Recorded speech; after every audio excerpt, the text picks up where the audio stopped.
Continúa la problemática de las importaciones de arroz en el país. Debido a esta situación, el gobierno pierde más de 100 millones de lempiras al año.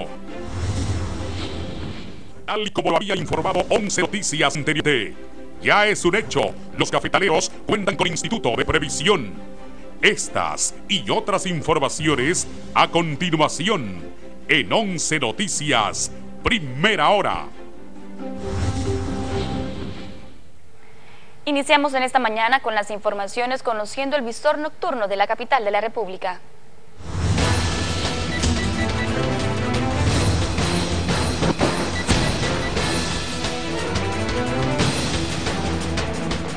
Dani Rafael Martínez Sosa, de 17 años, ha sido capturado por la policía anti-extorsión.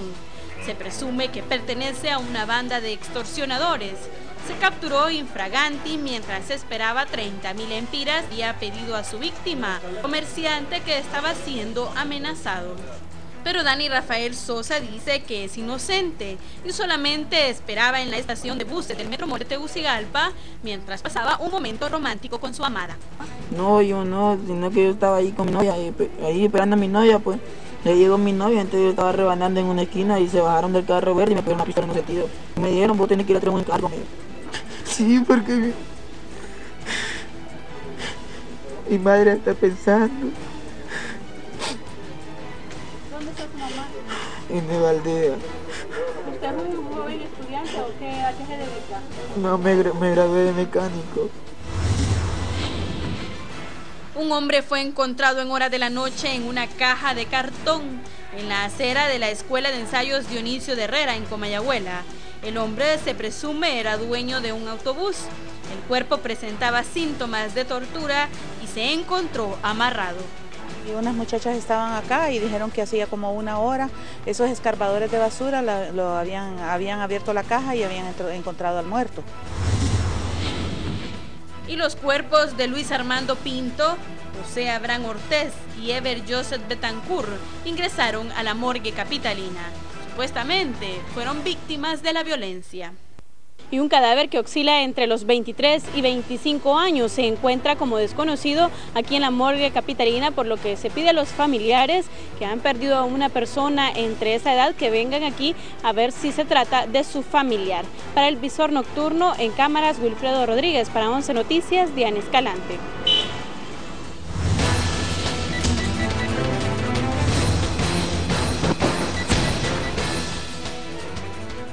Y la violencia también se sigue viviendo en los centros de recreación. Esto y más en el visor nocturno de San Pedro Sula.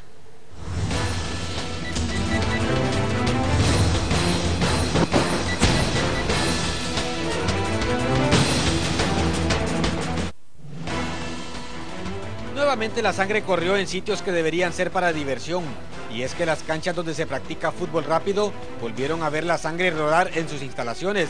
Desconocidos asesinaron de varios disparos al señor Leonidas Midense Sauceda, de 41 años de edad, quien presenciaba un partido de fútbol cuando al menos 2 personas lo atacaron por la espalda, hiriéndole de gravedad.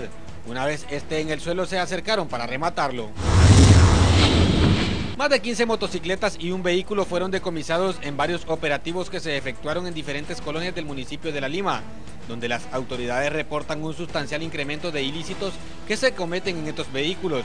Los hechos delictivos que más se cometen a bordo de estas motocicletas son los robos y muertes, según consta en archivos policiales de este municipio. El objetivo de sacarlas de circulación, algunas de ellas tienen reporte de robo, otras están por la falta de documentación y otras porque están clonadas en algunas series de su motor y de chasis. Con esto pues se busca neutralizar este tipo de hechos, así como también buscar las directrices o procedimientos policiales adecuados para poder mitigar estos hechos y que los que andan lícitamente estas motocicletas pues puedan circular con la mejor tranquilidad y legalidad posible. A las celdas de la primera estación policial fue remitido este joven, quien fue detenido por agentes policiales mientras patrullaban en el Parque Central, y una joven lo identificó como la persona que minutos antes le habría robado su cartera. El detenido fue identificado como José Aníbal Fajardo. Y a las salas de rayos X fue ingresada una menor de edad, quien fue atacada por otras 2 menores al salir de su centro de estudios en la colonia Rivera Hernández. Las menores infractoras fueron dejadas en libertad minutos después de haber sido llevadas a la primera estación policial, pues el fiscal de turno determinó que debería haber una denuncia para dejarlas tras las rejas. Para 11 Noticias, primera hora, Darwin Alachán.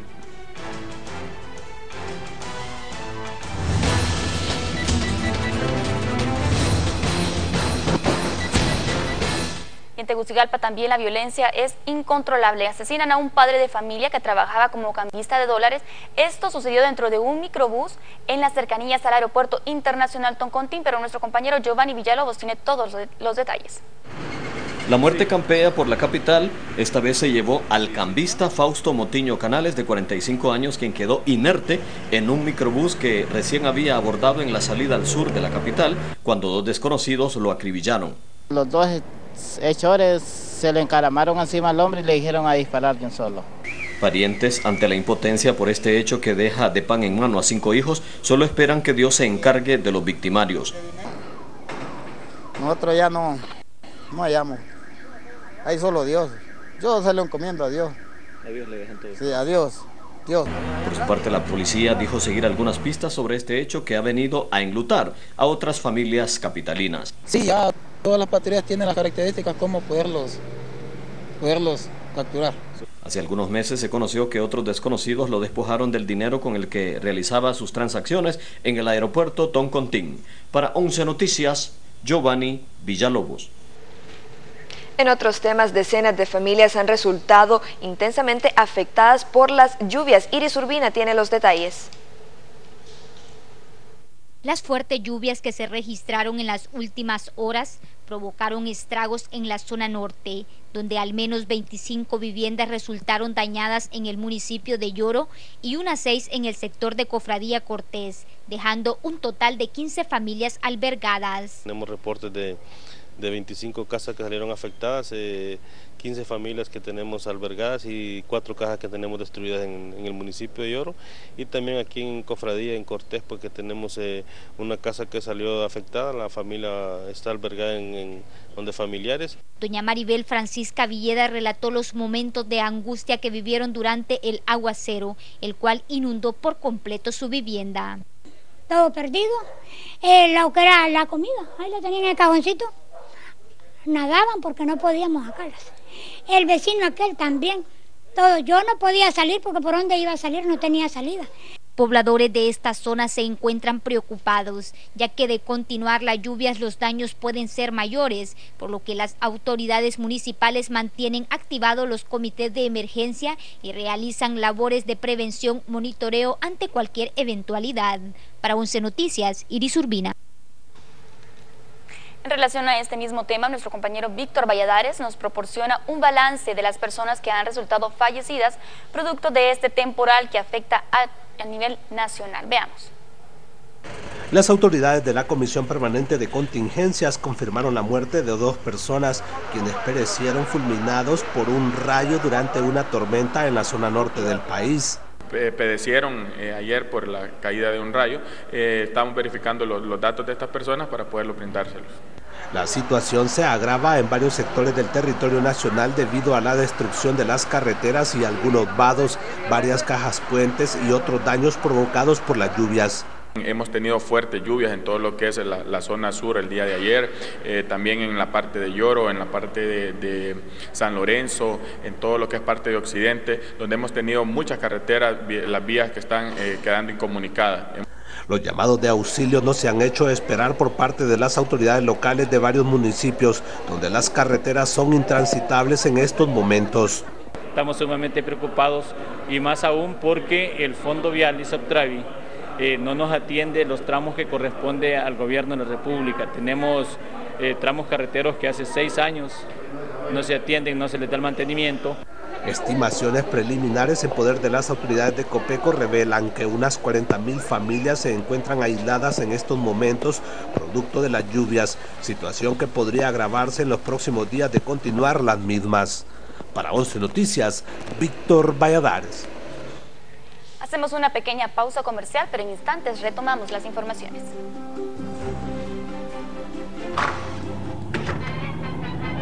¿Qué hacen tapando el mismo bache de toda la vida? Mejor vayan a ver allá lo que están haciendo. Están poniendo concreto sobre las calles de asfalto. Vamos a ver vos. ¿Y qué están haciendo? Y vamos a eliminar los baches por décadas. O sea que ya no vamos a tapar hoyos. ¿Y de qué vamos a vivir? Pregunten al ingeniero. Muchachos, lo que estamos poniendo aquí es un sistema que se llama white topping. Consiste en proteger la inversión que la ciudad ya tiene. Ponemos una capa de concreto delgada y resistente sobre el asfalto y para eso sí vamos a necesitar personal. Porque quieres ver a tu ciudad sin baches y bella. Usa la materia gris. Exige pavimentos duraderos. Cementos Bijao. Construyendo con calidad el futuro de Honduras. Conciertos Credomatic presenta Ricky Martin en Honduras. Música, alma, sexo. World Tour. Ricky Martin por primera vez en Tegucigalpa. 16 de octubre. Estadio Chochi Sosa. 10% de descuento para clientes Credomatic. Gratis con puntos Credomatic. Entradas ya a la venta en agencias BAC Honduras y Mall Multiplaza. A beneficio de Funniño. Invita, claro. Copatrocina. Hotel Marriott. Cerveza Corona. Puerto Rico lo hace mejor. Con Credomatic siempre es posible. Te lleva Canal 11. Vive con nosotros. Sabemos que los hechos pueden suceder en cualquier momento, en cualquier lugar. Nos comprometemos a llevarle a ustedes la verdad de lunes a viernes a las 9 de la noche. 11 Noticias, emisión estelar en alta definición. No le damos la espalda a la verdad.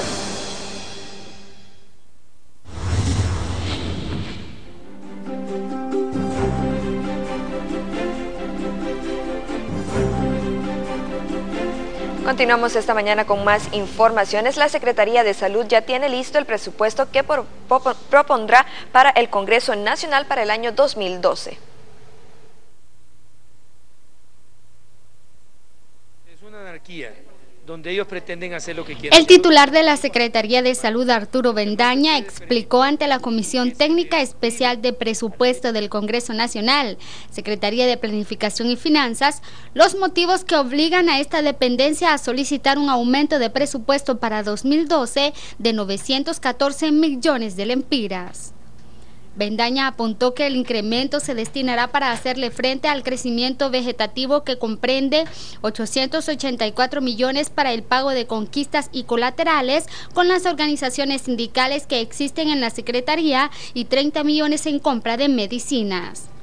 Subrayó que aun y cuando no se contemplan recursos en el presupuesto de 2012 para construcción de nuevos hospitales, Salud comenzará en diciembre a construir el Hospital del Sur a un costo de 30 millones de dólares financiados por el Banco Interamericano de Desarrollo.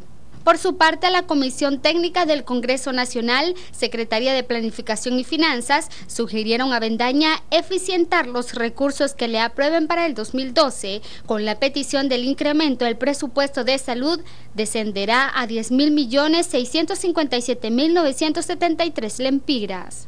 En este año, el Congreso Nacional le aprobó una cantidad de 9.743 millones de lempiras, con los cuales logró hacerle frente a los compromisos laborales, reparación y construcción de una nueva infraestructura en la red hospitalaria y abastecimiento de medicamentos. Pero esta situación, al parecer, es contradictoria en relación a los medicamentos, ya que en los últimos días se ha reportado que varios hospitales públicos carecen de los mismos.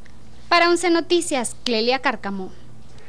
En otros temas de interés, el Congreso Nacional ya aprobó mediante decreto la creación de un Instituto de Previsión del Caficultor. Nuestro compañero Cristian Nájera con los detalles. El Poder Legislativo vía decreto aprobó el Instituto de Previsión del Caficultor hondureño, que beneficiará a unos 110.000 cafetaleros de 15 departamentos del país.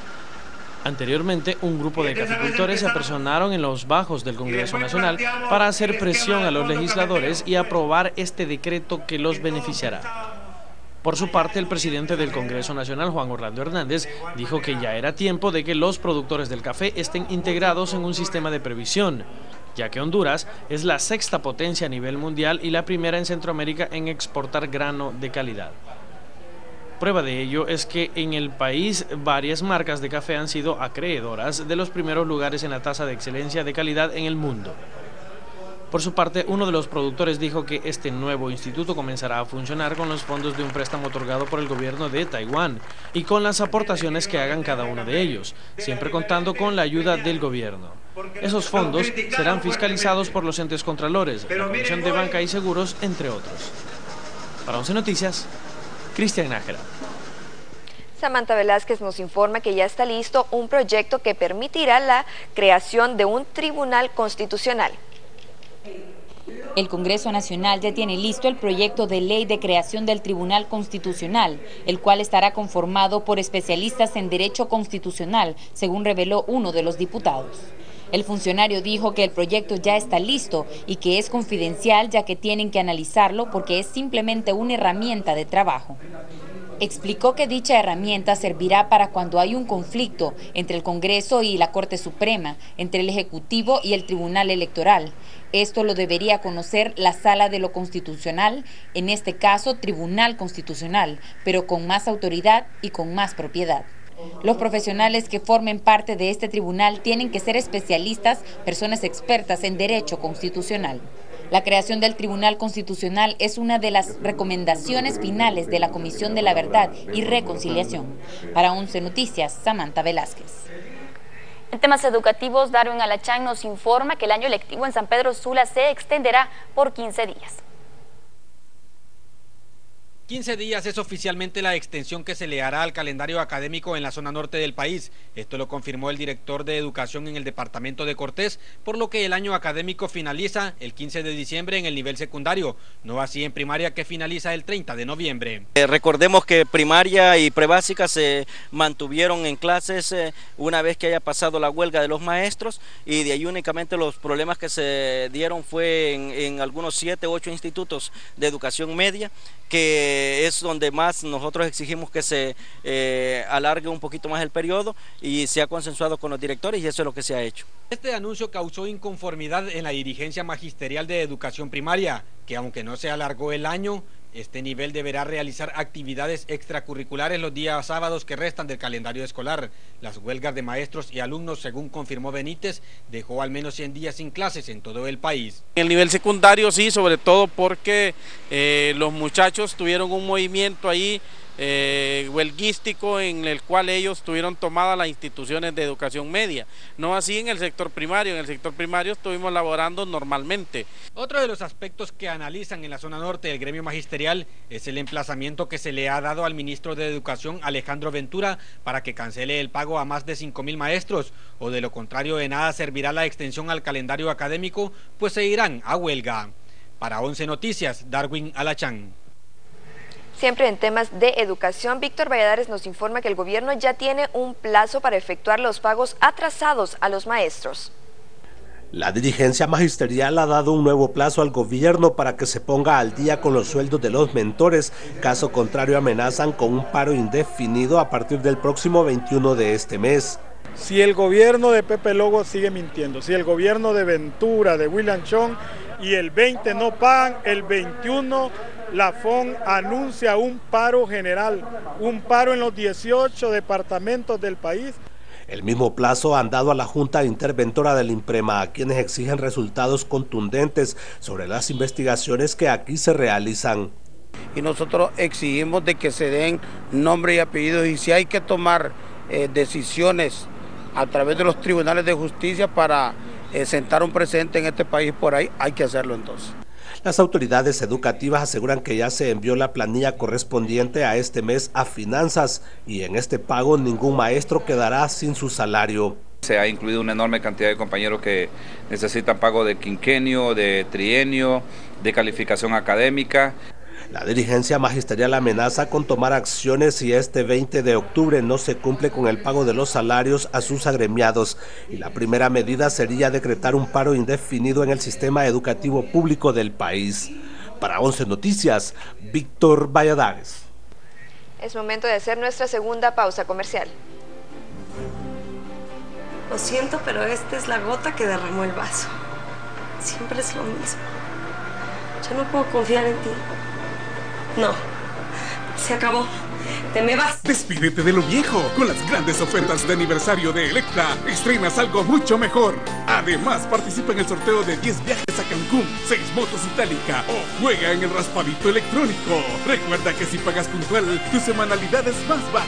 ¿Qué esperas? Ven a festejar nuestro aniversario. para la caída, crece. Para la calvicie, crece. Para más cuerpo, crece. Shampoo Crece, tradicional y efectivo por más de 12 años. Ahora en su nueva presentación, Crece Max, máxima acción. Honestamente yo no le encuentro ningún sentido. Yo no creo que tenga esto ningún beneficio al Estado y al pueblo hondureño. Pienso que fusionar en un solo ministerio, con 3 direcciones, Fuerzas Armadas, Investigación y Policía Preventiva, no tendría ningún beneficio realmente. Yo creo que no sería ni siquiera avanzar. Yo no pienso que sea retroceder, porque es diferente a lo que era antes, la Fuerza Armada como una rama, la Policía como una rama de las Fuerzas Armadas. Pero honestamente no encuentro ningún beneficio, puesto que una unidad de mando, como dicen los colombianos, en este momento en nuestro país no es ningún avance. Debemos dejar de comparar a Colombia con Honduras. La situación en Colombia era otra que la de nuestro país. En Colombia, además que había altos índices delictivos, había una guerrilla, un narcoguerrilla que no hay en nuestro país. Pienso que deben tomarse otras medidas más efectivas y con menor temor por parte de los políticos. Si queremos hablar de fusionar, yo sí pienso que debe fusionarse Fuerzas Armadas y Policía en una sola institución, donde nadie absorba a nadie. Una sola institución como en Costa Rica y como en Panamá, porque el ejemplo más cercano es Panamá, donde paulatinamente en un plazo medio de 5 años vayamos capacitando a los militares en acciones policiales para que a futuro, a 5 años, tengamos una sola institución de protección de seguridad interna en el país. Eso sí sería fusionar, eso sí sería adelantar, porque tendríamos de 14.000 policías, tendríamos 25 a 30.000 policías reales en las calles. Dejaríamos de pensar y de soñar con tener los militares en la calle. Tendríamos militares convertidos en policía en una sola institución de seguridad interna en las calles y en el campo investigativo. Y me da la razón, lo que acabo de decir es cuando el jefe del Estado Mayor Conjunto está solicitando cambiar las funciones constitucionales de las Fuerzas Armadas y darle la potestad a las Fuerzas Armadas de detener, allanar e investigar. Funciones que son eminentemente policiales, ya en manos de las Fuerzas Armadas, sin que éstas hayan sido capacitadas, entrenadas en ser policías. Licenciado Wilfredo Méndez, las valoraciones que ha hecho el señor Urtecho pues tienen un fundamento importante. Él habla entonces de que esto puede ocurrir pero en forma progresiva, de tal manera de que se pueda ir preparando al militar en las funciones policiales, pero a un plazo más mediano o largo. Bueno, estoy de acuerdo en algunas valoraciones del coronel y de lo que sí es cierto es que hay 2 funciones completamente distintas en el caso de las Fuerzas Armadas y de la Policía. Pretender fusionar me parece, ya mañana tenerlos juntos me parece que es un grave error, porque comparto también el hecho de que si pudiéramos nosotros tener, por ejemplo, solo una sola policía y establecer claramente las funciones, esto tendría que ser un proceso paulatino y tiene que ser un proceso largo. Yo no soy partidario, por ejemplo, de la existencia de las Fuerzas Armadas. Yo pienso que las Fuerzas Armadas deben eliminarse, no le veo la mayor utilidad a las Fuerzas Armadas, pero a miembros de las Fuerzas Armadas o la gente del Ejército en todas sus ramas, pues, que debe de haber un proceso paulatino para poder, en alguna medida, aquellos que quieran incorporarse a la labor policial, pues que reciban toda la formación.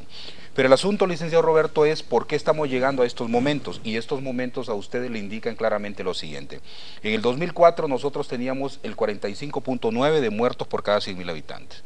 Ya el fin de semana nos han dicho que somos el país con mayor tasa de homicidios en el mundo, el país más peligroso del mundo. Y en ese sentido entonces lo que hemos tenido es una serie de reacciones que desafortunadamente no tienen la capacidad orientadora para poder darle respuesta al fenómeno de la inseguridad. Entonces uno mira acciones desesperadas por parte del Estado, pero en esa acción de desesperación también mira el tema de la irresponsabilidad en este enfoque. Algunos preguntaban ayer en un debate que teníamos si realmente es la consecuencia de un gobierno del lobo. No es la consecuencia de un gobierno del lobo, es la consecuencia de varios gobiernos que no tuvieron el enfoque adecuado y pertinente en materia de seguridad. Y lo que tenemos en este momento, entonces, yo califico como una acción desesperada o una acción no coherente en relación a hacer un planteamiento de fusionar a la policía y al ejército cuando ambas tienen funciones distintas. Y para que haya un proceso de transición o, por ejemplo, un proceso en el cual la policía pueda hacer uso de algunos elementos de las Fuerzas Armadas, en ese sentido necesitamos un proceso muy bien planificado, muy bien elaborado. Lo que sí es cierto es que hay que darle respuesta a la ciudadanía para que pueda salir de esta angustia, para que pueda salir de esta zozobra, y en ese marco también hay que ver el tema de seguridad en dos dimensiones importantes ahora. Bueno, en el caso del nacional, de ver un enfoque integral en el tema de seguridad, pero también ver el tema de la seguridad como en efecto se hace, pero con mejor articulación a nivel de un problema suprarregional, no solo regional, sino suprarregional, porque veamos que el Triángulo Norte pues es los países más delicados en el tema de seguridad, pero tenemos a Nicaragua, que tiene avances muy importantes en materia de seguridad y que deberíamos de aprender mucho en materia de seguridad en el caso de Nicaragua. Pero para eso hay que abordar los problemas estructurales, hay que abordar los problemas de fondo, el tema de depuración de la policía, el tema de la tecnificación, de hacer más científica la policía. Ahí hay que tomar esas decisiones profundas y luego tomar decisiones a largo plazo que, si bien es cierto ahora no se ven, pero que en 4 o 6 años los podemos ver, como es el tema de priorizar el tema preventivo.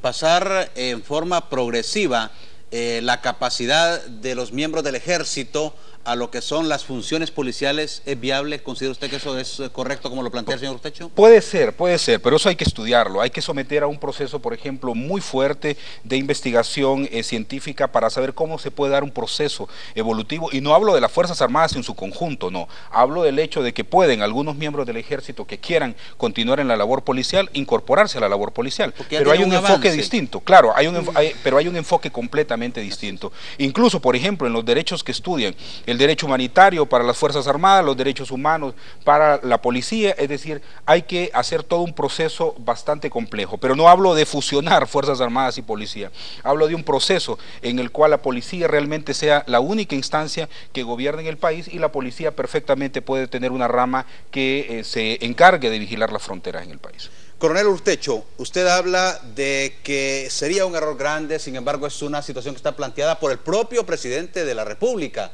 la persona que toma decisiones o que toma las iniciativas para que estas decisiones sean efectivas. Se habla de un solo ministro a cargo de las dos instituciones, es decir, se habla de un poder grande en manos de una sola persona.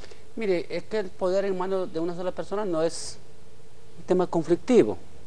En Chile así es, hay un Ministerio de Defensa y Seguridad, en Colombia así es. Y el temor de que tengamos de un superministro con tanta fuerza, yo no creo que sea preocupante en una democracia. Lo que demanda el pueblo son medidas para obtener resultados. O sea, la delincuencia ha rebasado la capacidad de los organismos de seguridad del Estado, y eso hay que decirlo porque es una gran verdad. Y cuando hablo de los organismos de seguridad del Estado no solamente hablo de la policía, hablo del Poder Judicial, hablo del Ministerio Público. La delincuencia ha rebasado esa capacidad, entonces hay que tomar medidas.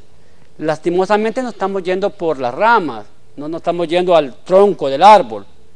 Hay medidas diferentes que se pueden tomar, pero hay que enfrentar una serie de problemas que hay temor a enfrentarlo.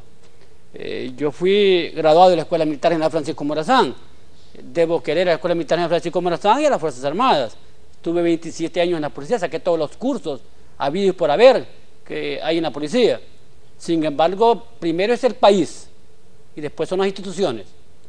No podemos desconocer que las capacidades económicas de nuestro país son enormemente limitantes, lo que hace que tengamos que reinventarnos y maximizar los pocos recursos que tenemos para obtener los mayores resultados que todos demandamos. Eso hace que comencemos a pensar en cómo enfrentar el delito en diferentes facetas. Si bien es cierto, el delito no es causante únicamente de ineficacia de la institución del Estado, sino es parte, como decía el licenciado Méndez, de la estructura del mismo Estado. Factores importantes como pobreza, factores importantes como la estructura del Estado, etcétera, etcétera, etcétera. diferentes facetas.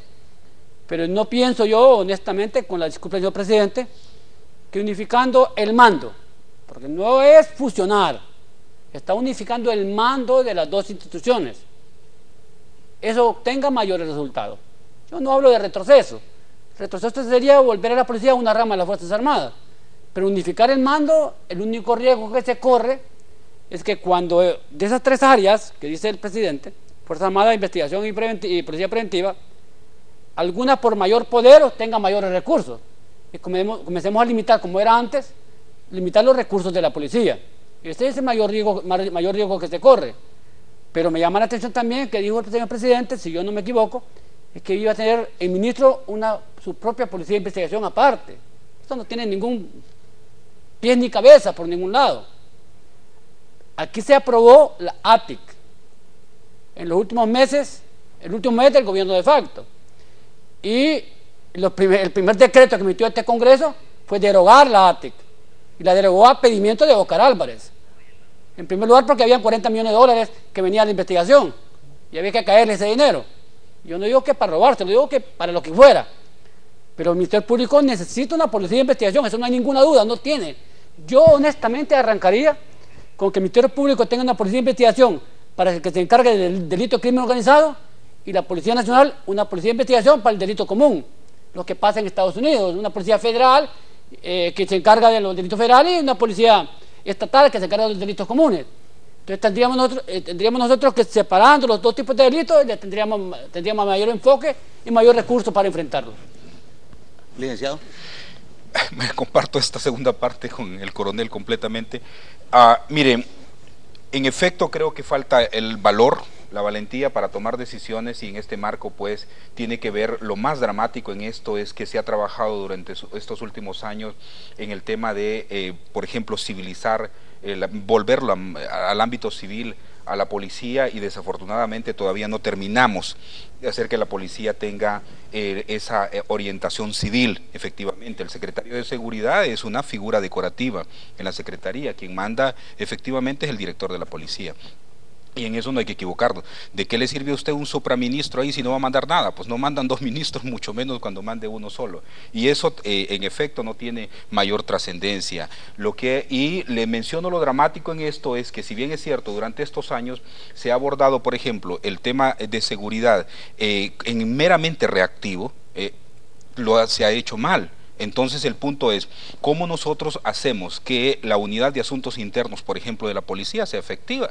Si el tema de fondo en la policía es un tema de impunidad interna también, un tema de corrupción policial, entonces ¿cómo hacemos para combatir ese fenómeno? Hay que enfrentar ese hecho, pero también hay que enfrentar el hecho de que la Fiscalía fue un grave error haber sacado la investigación criminal de sus manos y haberla trasladado a la policía. Debería tener un nivel de, la Fiscalía debería tener el control de la investigación criminal, pero la investigación criminal que tenemos ahora prácticamente, bueno, es ineficiente.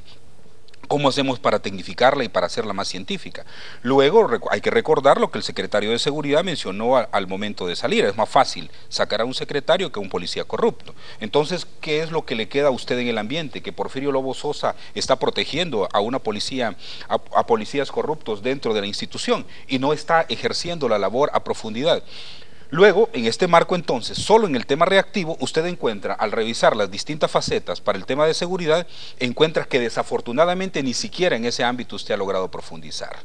Si va al tema de la rehabilitación y la reinserción, son dimensiones marginadas dentro del gobierno. Y lo dramático en esto es que incluso la política de Estado prevista en Visión de País, Plan de Nación, encuentra usted el tema de seguridad con un enfoque meramente reactivo. A eso hay que agregar los problemas más graves en este asunto, que es el problema de orden estructural. El problema de orden estructural, lo comentábamos en otro programa aquí en Canal 11, es el tema, por ejemplo, de la juventud. Del 100% de los jóvenes que deberían de estar en los colegios, solo hay un 23%.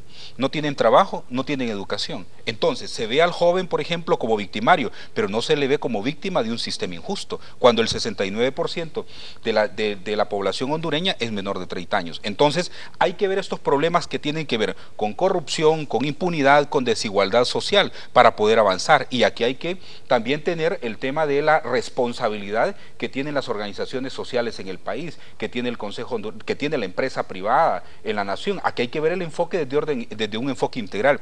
Mientras no tengamos nosotros un proceso de incorporación de los distintos sectores del país para abordar el tema estructural, el tema de fondo en materia de seguridad, la policía será insuficiente para poder desarrollar una labor que tiene que ver con el hecho de prevenir. Lo que nosotros deberíamos de ponernos son indicadores. Al 2020 reducir a un 60% el crimen y el delito, porque hay que ver otro elemento. En el tema del delito, licenciado Roberto, mire, en el tema del delito es muy grave porque, por ejemplo, la violencia contra las mujeres, la violencia intrafamiliar, la violencia doméstica, es un factor que aumenta con mucha fuerza, pero también que a veces queda en el silencio. Entonces, el tema del delito que no llega a tener, a concluir en un asesinato, son factores también que están avanzando en el país. Los informes que nos están presentando demuestran también hasta el tema de suicidios, cómo van aumentando. Es decir, estamos frente a una sociedad bastante enferma que hay que avanzar en elementos fundamentales, incluso de referencia simbólica. Nosotros mirábamos con interés cómo la juventud, cuando nosotros les preguntábamos en un proceso de consulta qué elementos creían que podríamos hablar en el tema de seguridad, y ellos decían que habían que tener imágenes a seguir, símbolos a seguir en el país.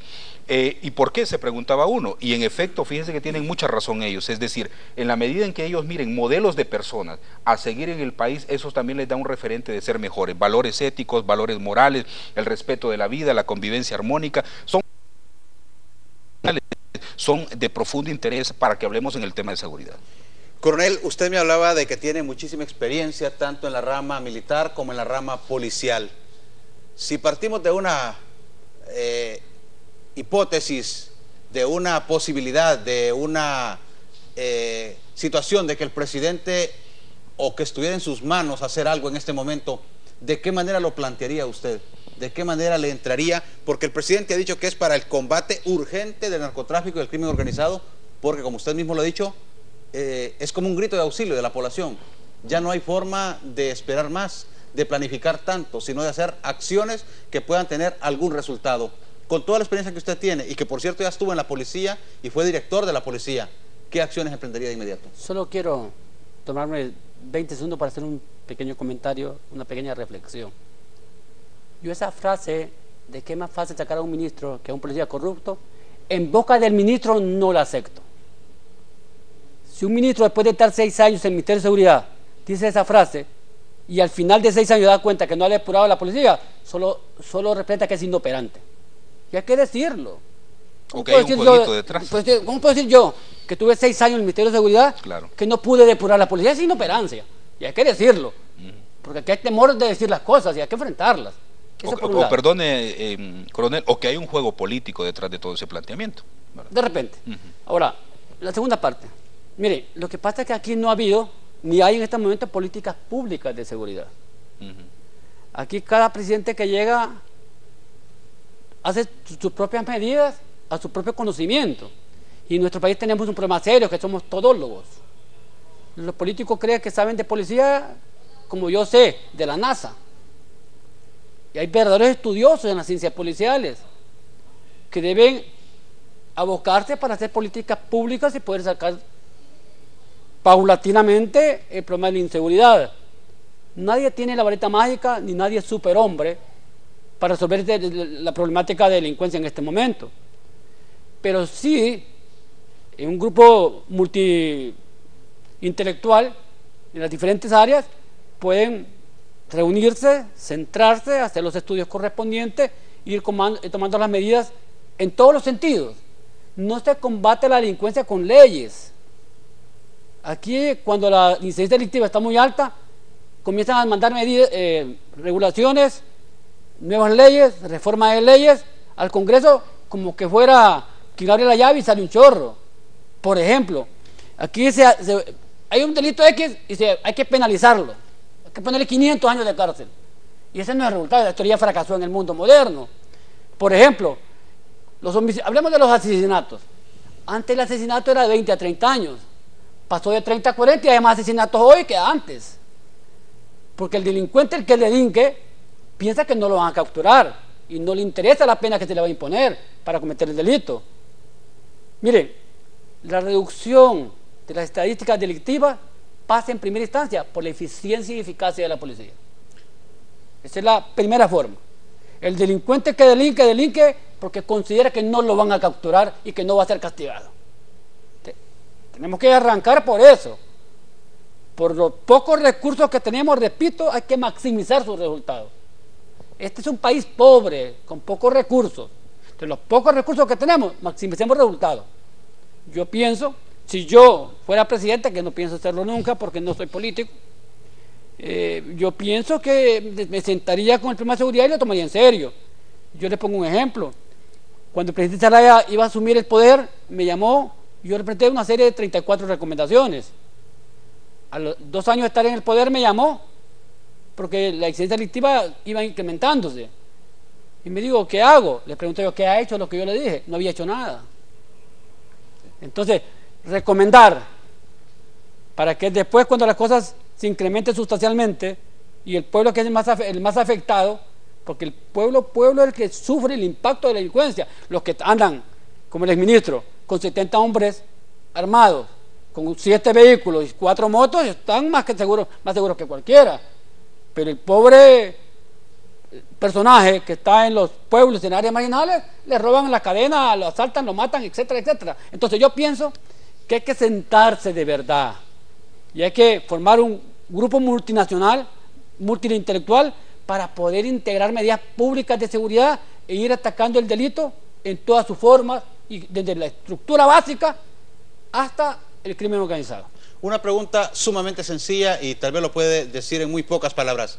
El ministro de Seguridad que cesó en sus funciones, que estuvo en 2 ocasiones en el ministerio y que se marchó sin terminar su función, ¿fue buena, fue regular, fue mala? Que los datos estadísticos, lo que dice si alguien es bueno o malo. Usted ve hace 4 años cómo estaba la incidencia delictiva y cómo está en este momento. Y usted se va a dar la respuesta. O sea, no es cuestión de que yo soy bueno cuando las cosas resultan bien y soy malo cuando las cosas resultan mal. Es mi responsabilidad cuando detengo 1000 kilos de cocaína, pero no es mi responsabilidad cuando la incidencia delictiva aumenta.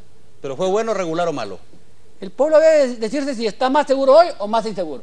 Y esa es la respuesta. Bueno, hay que ver el dato que dice el coronel. En el 2008 estábamos a 57.9 homicidios por cada 100.000 habitantes. Hoy estamos a 82. Si es por resultado, mire, el ministro de Seguridad realmente fue muy malo, yo se lo puedo afirmar completamente, ¿verdad? Fue un hombre que fracasó en el tema de seguridad, pero que salió como víctima, ¿no? Entonces dicen, bueno, miren, y por eso es que me parece que es una cuestión orquestada en una mesa en la cual se decide de que el Partido Nacional va a continuar en el poder y que hay que jugar con varias piezas. Pero bueno, el punto es la responsabilidad política, la responsabilidad de los tomadores de decisión en el país, cómo enfrentan el tema de seguridad.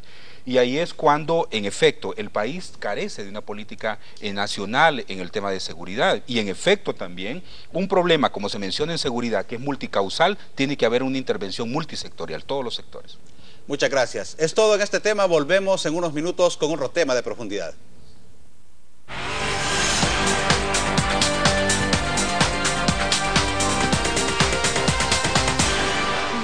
Muchas gracias a nuestro compañero Roberto Reyes, también a nuestros invitados, el coronel retirado Wilfredo Andrés Urtecho y a Wilfredo Méndez, director ejecutivo del Centro de Investigación y Promoción de los Derechos Humanos en Honduras, por sus apreciaciones y sus importantes declaraciones en torno a esta fusión que ha propuesto el gobierno de la República. Y que este tema se generará mucha polémica, Florencia, no solo al interior de estas instituciones, de esta secretaría, sino también a nivel nacional.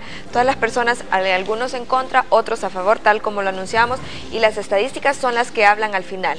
Definitivamente. Hacemos una breve pausa comercial, pero en instantes retornamos con más aquí en 11 Noticias, primera hora. Cable Color abre sus puertas para que puedas formar parte de su equipo de trabajo. Estamos buscando ejecutivos de ventas residenciales. Cable Color, el internet más rápido de Honduras. Pero la realidad es que con lo que usted menciona... ¿Y por qué no se hace entonces? Permítame, con lo que usted menciona de la calidad de la carretera, parte del problema que se tiene la calidad de la carretera es la falta del control por parte del Estado, en este caso Fondo Vial, de los pesos y medidas. En este caso no deberían de permitir que las rastras lleven un peso arriba del diseño de la carretera. Así como está, cualquier carretera que se construye definitivamente no va a aguantar el peso que se tiene. Por otro lado, ¿tienen las empresas nacionales capacidad de competir con las internacionales? Claro que sí, mire, ahorita tenemos una empresa hondureña que ganó el proyecto Tegucigalpa Río del Hombre, la está haciendo con una excelencia mucho mejor que la empresa extranjera que está al otro lado del Río del Hombre, y uno mira con claridad de que al final del día quienes construimos las carreteras somos los hondureños, con un precio menor, y ellos se llevan las utilidades. Por eso le decimos nosotros, dennos las mismas oportunidades que a los extranjeros y dejen de estar induciendo, porque eso, como le mencionaba Edith, lo único que logra uno poner duda de la transparencia de estas organizaciones internacionales que luchan y le hablan de corrupción, pero inducen las licitaciones. Lo que sí me llama la atención es que se están reduciendo las licitaciones. ¿Qué tanto se han reducido? ¿Cuántas son las empresas que podrían estar participando en licitaciones en este momento? Bueno, mire, cada empresa tiene una limitante que es la capacidad de generar fianzas, porque como le exige a uno una garantía bancaria o una garantía de fianza, esto hace que esa es la limitante. En la medida que haya compañías que tengan mayor capacidad y nosotros como Estado le permitimos a las compañías extranjeras ganarnos contratos mediante inducciones y no permitimos que nosotros podamos también ir a competir porque generamos riqueza acá a otros países para traer las utilidades a Honduras, en esa medida nosotros vamos a ser mucho más pobres. Para concluir, don Alejandro, ¿qué le recomienda usted entonces a las autoridades del Banco Mundial o al mismo gobierno de la República? ¿De qué manera puede estar o puede interferir para que regrese toda la normalidad? Mire, nosotros pedimos igualdad de condiciones y al mismo tiempo que tomen en cuenta y en consideración que en Honduras hay 7 a 8 o 10 empresas nacionales que pueden trabajar en proyectos carreteros de gran envergadura, que para nosotros 20 millones de dólares es gran envergadura, para una compañía mexicana 20 millones de dólares es un proyectito chiquito. Entonces, que nos permitan en igualdad de condiciones poder participar, y en ese aspecto tienen que ser muy selectivos a la hora de poner condiciones en las cuales es casi imposible que alguna empresa hondureña lo llene. En ese aspecto debemos de ser un poquito más patriotas, más nacionalistas, en permitir que nosotros como hondureños podamos generar la empresa y dar trabajo permanente a los hondureños que trabajan en nuestras empresas. En este preciso momento, ¿cuántas empresas nacionales están trabajando en proyectos de infraestructura a nivel nacional? No tengo el dato de eso, la realidad es que sí hemos tenido la percepción de que la mayor parte de las construcciones de carreteros nuevos que están siendo después del 28 de junio financiados por el BID, Banco Mundial y el BCE, están inducidos a que lo hagan empresas extranjeras. Muchísimas gracias por acompañarnos aquí en 11 Noticias. Él es don Alejandro Álvarez, presidente de la Chico. Compañeros, con este contacto yo retorno con ustedes al set principal de 11 Noticias. Buenos días.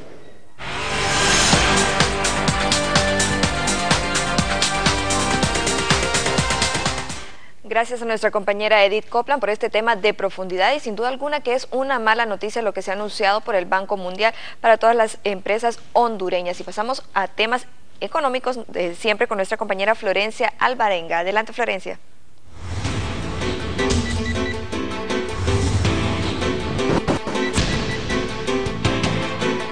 Bienvenidos a Pulso Económico. Hoy les cuento que el Banco Interamericano de Desarrollo en el foro de microempresas se ha pronunciado a favor de este sector y los ha motivado, ya que este sector servirá para desarrollar la economía a nivel latinoamericano. Veamos. El Banco Interamericano de Desarrollo propone reformas y alianzas para fomentar el crecimiento de las microempresas en América Latina, ya que puede ser una importante fuente de desarrollo económico para los países emergentes. A través de esta idea es que este organismo de crédito propone a los gobiernos, instituciones financieras y las organizaciones que financien a los emprendedores. Este es alguno de los temas que se tratarán en el Foro Interamericano de las Microempresas a realizarse en Costa Rica. En una conferencia de prensa proporcionada por el titular del Banco Interamericano de Desarrollo, dio a conocer que las microempresas en la región latinoamericana aún no han tenido el desarrollo suficiente, a pesar de ser la región con mayor avance. De hecho, la institución tiene contabilizadas 12.5 millones de microempresas en el continente, lo cual asciende a los 15 millones de dólares. Agregó que es un número bastante pequeño si se compara con el Producto Interno Bruto y los activos financieros de la región. El alto directivo de este organismo de crédito se refirió a la crisis económica que enfrenta el mundo y también los países latinoamericanos y lo preparada que podría estar en este caso la región de América Latina ante una posible crisis económica. Eso ha sido Pulso Económico. Jennifer, retorno contigo.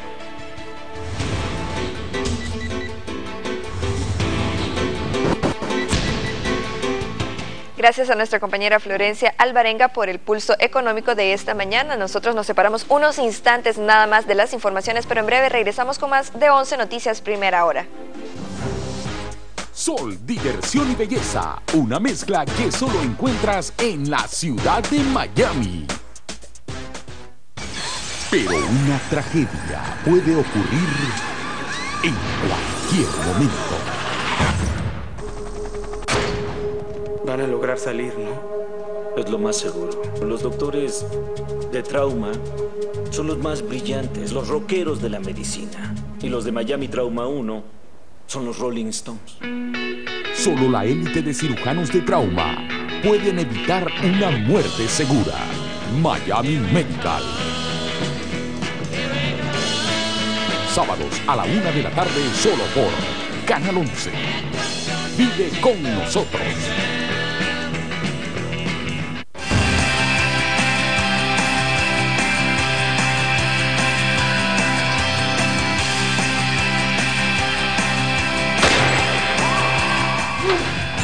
Quiero dormir al lado de ella y después encima. No te voy a hacer nada.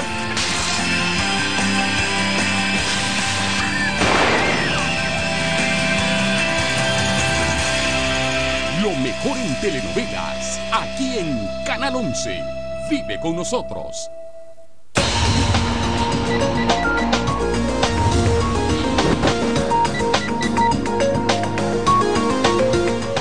Muy buenos días, les saluda Ani Matamoros. Hoy le informo que casi una veintena de muertos se reportan por lluvias en Centroamérica. Este es el informe.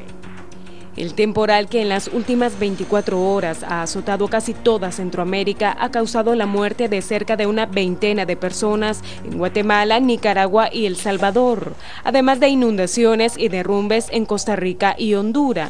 Este fenómeno es producto de un sistema de baja presión que comenzó a afectar el lunes a la región y que hoy se convirtió en la depresión tropical número 12 en el Pacífico, de acuerdo con el Centro Nacional de Huracanes de Estados Unidos. El país más afectado es Guatemala, donde las cifras son alarmantes.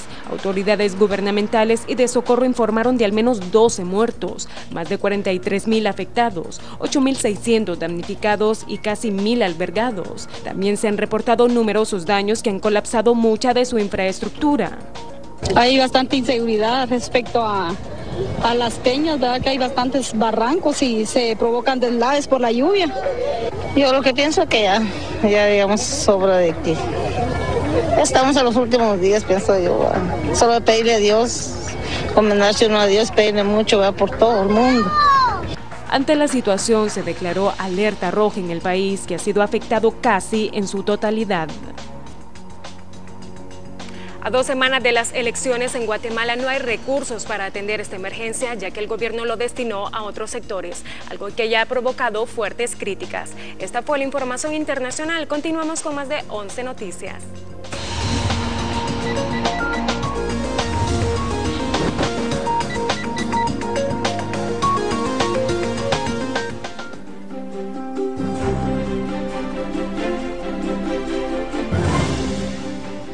Continuamos 11 Noticias Primera Hora. A 10 días continúan tomados los centros psiquiátricos aquí en la capital. Nuestra compañera Kelly Olivera nos tiene todos los detalles en esta mañana, lo que está aconteciendo, ya que se encuentra tomado todavía el Mario Mendoza y el Santa Rosita. Adelante, Kelly, buenos días. Buenos días, compañeras en Estudios Centrales de 11 Noticias, y por más de 10 días, así como lo escuchan ustedes, continúa la huelga en los hospitales psiquiátricos Mario Mendoza y Santa Rosita, pero inmediatamente le vamos a consultar a las personas afectadas, que son los pacientes que llegan desde lugares muy lejanos en búsqueda de atención médica y de su medicamento. Buenos días, señor, ¿desde dónde viene usted? Vengo aquí al lado del Paterique. ¿Y desde qué horas está acá? No, yo vine desde ayer, en la tarde. ¿Y no ha sido atendido? No, creen que no hay consulta. ¿Y qué le pide a las autoridades usted? No, pues sí, que como uno viene del arco y viene aquí con sacrificio, pues, y venir uno a nada. Sí. Sino que ellos pueden que hagan algo, porque uno no puede venir a nada acá, pues. Ya lo han escuchado, compañeras, gracias. Inmediatamente nos vamos por otro lugar. Buenos días, señora. ¿Desde qué hora vino y de dónde viene? Ahorita vengo llegando. ¿De dónde viene? ¿De dónde? Paraíso. ¿Y qué le han dicho? No es que vengo llegando, que me dicen que estamos en paro de labores. ¿Y usted qué le pide a las autoridades? Que me den el medicamento porque yo padezco de epilepsia y yo no puedo estar así. ¿Y cuánto gasta usted desde el Paraíso hasta acá siempre que viene? 100 lempiras. Ok, ya lo han escuchado, compañeras. ¿Y usted, señora, de dónde viene? Yo vengo de San Francisco Soroguara, delante de Zambrano. Salí desde ayer y salimos hoy oscuro, faltando para las 4 de la mañana. Y me dejaron cita para hoy porque yo padezco de los nervios y no tengo medicina. Me dejaron la medicina limitada para hoy. Ya no tengo medicina. Depresión. ¿Ya no tiene para más? No, para mañana ni para hoy. La última pastilla me la tomé anoche y me dejaron cita para hoy. ¿Y ese medicamento es muy caro? Es caro, doctora. Porque yo padezco de la depresión y padezco de los nervios. Y me dejaron cita para hoy. Yo no me daba cuenta que estaban en huelga. Y venimos desde oscuro con mi hermana. Salimos faltando para las 4 más bien. Dando 20 para las 4 agarramos un bus y venimos caminando 3 horas, venimos caminando a pie. Venimos de un pueblito. ¿Son injusticias estas para ustedes? Sí, pues sí, cierto, es injusticia. No es justo porque mejor le hubieran de decir a uno, va, ponerlo porque nosotros no sabemos. Yo no sabía. Yo hubiera sabido, no vengo a gastar dinero. Bien, gracias, compañeros. Esto es el sentir de la gente que viene desde las afueras de la capital, desde departamentos remotos del país en búsqueda de su atención médica y se va con las manos vacías porque todavía está en huelga el Hospital Mario Mendoza y el Psiquiátrico Santa Rosita. Esperamos que las autoridades pongan manos en el asunto, ya que esto ya se está saliendo de control. Ya van más de 10 días que están en huelga. Bien, nosotros con esto retornamos a los estudios centrales de 11 Noticias. Buenos días. Buenos días y gracias Kelly Olivera por este monitoreo que se ha hecho en esta mañana en los hospitales psiquiátricos, que bueno, lamentablemente la situación es crítica. Todas estas personas hacen su gasto para poder asistir y llevarse sus pastillas y al final no son atendidos y van con las manos vacías, tal y como vinieron. Pasamos a otros temas y una buena noticia es que el cuerpo de bomberos rescató a un hombre que permaneció prácticamente 4 horas atrapado en su vehículo, el cual se había ido a una hondonada, pero es nuestro compañero Giovanni Villalobos quien nos tiene todos los detalles al respecto. Adelante, Giovanni, muy buenos días. Gracias, compañeros. En los estudios centrales de 11 Noticias nos encontramos con el sargento Carlos Zúñiga, quien trasladó el cuerpo de una persona que durante 3 a 4 horas ustedes tuvieron dificultades para recuperar el cuerpo de esta persona que fue trasladada al Instituto Hondureño de Seguridad Social. Sí, muy buenos días a toda la teleaudiencia de Canal 11. Sí, desde las 3:30 de la mañana estamos laborando ahí en la zona número 8, donde un vehículo aproximadamente como 3 metros se fue a un precipicio, los cuales los costó la labor de rescate por lo dificultoso de la zona para poderlo sacar a un lugar seguro y poderlo trasladar a un centro asistencial. ¿El nombre de la persona? Denis Jerónimo Rodríguez Cárcamo, de 35 años. ¿Cuál es el estado de él? Este paciente pues solamente presentaba un trauma a nivel de tórax, un trauma a nivel de rodilla, un poco hipotérmico por el tiempo que estuvo expuesto a la intemperie, mucha maleza en el lugar, la brisa de la madrugada también. Esa zona, acordémonos que es una zona muy fría, entonces por eso la persona venía un poco hipotérmico, pero gracias a Dios ya está en el seguro del barrio La Granja, ya está siendo atendido por los médicos. ¿Estable? Está estable esta persona, no, está estable, gracias a Dios, y pues a las personas que también los ayudaron para poderlo sacar del lugar y trasladarlo a un centro asistencial. El sargento, gracias, sargento Carlos Zúñiga del Cuerpo de Bomberos, dando a conocer sobre la recuperación del cuerpo de Denis Rodríguez Cárcamo, de 35 años, quien precisamente se fue a una hondonada en la zona número 8 de la colonia Cerro Grande de Tegucigalpa. Con este informe, compañeros, retornamos con ustedes. Muy buenas. Buenos días, gracias Giovanni Villalobos y también gracias a Dios que ya pasó el susto. Y gracias al cuerpo de bomberos que pudo actuar a tiempo para rescatar a esta persona. Hacemos una breve pausa comercial, pero en instantes regresamos con más. Gracias por estar con nosotros en esta mañana.